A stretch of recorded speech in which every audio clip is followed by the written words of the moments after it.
మెట్రోపై కేంద్ర మంత్రులతో సీఎం ఏం చర్చించారో ఎవ్వరికీ తెలియదు అన్నారు BRS MLA Vivekananda.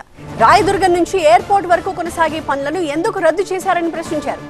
మెట్రోపై Congress BJP నాటకాలు చేస్తున్నాయన్నారు వివేక. 4 రోజుల మధ్య ఏం మాట్లాడిండో వారు ఏం అండర్స్టాండింగ్ చేసుకుంటూ అర్థం కాని పరిస్థితి ఉన్నది. ఈరోజు సమానం చెప్పాలి.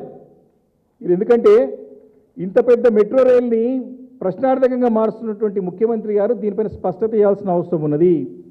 ఇదే బీజేపీ కేంద్ర ప్రభుత్వం, కేంద్రంలో ఉన్నటువంటి బీజేపీ ప్రభుత్వం తాము ఎక్కడైతే బీజేపీ పాలిత రాష్ట్రాల్లో నగరాల్లో మరి మెట్రో రైలుకి సంబంధించిన ప్రాజెక్టులు చకచకా మంజూరు జరుగుతూ ఉన్నాయి, ఇక్కడ చకచకా పనులు జరుగుతూ ఉన్నాయి.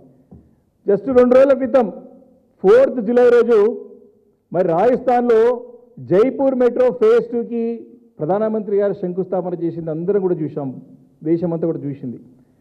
జైపూర్ నగరం యొక్క పాపులేషన్ ఎంత? 45 లక్షలు మాత్రమే.